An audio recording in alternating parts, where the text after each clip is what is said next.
Good morning, it is June 30th and we're taking a look at guncalendars.com, a website where we try to archive as many interesting gun and Second Amendment related events as possible.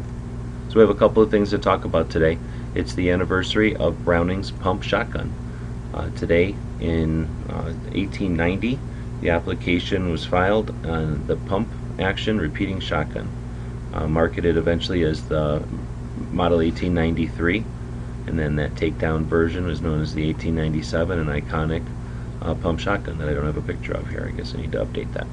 It's also the anniversary of the Federal Firearms Act from 1938, one that's often overlooked. We hear of the National Firearms Act, the NFA, from 1934, but this is the effing Firearms Act, the Federal Firearms Act of 1938.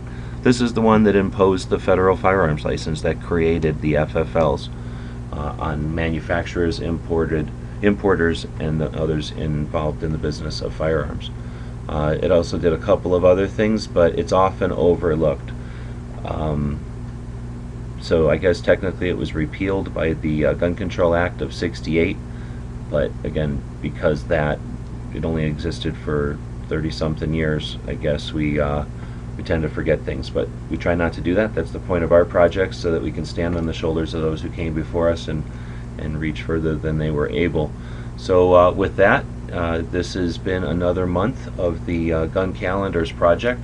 I want to thank our Patreon supporters, people that contribute a couple of bucks here and there each month that allow me to work on this stuff ideally full-time.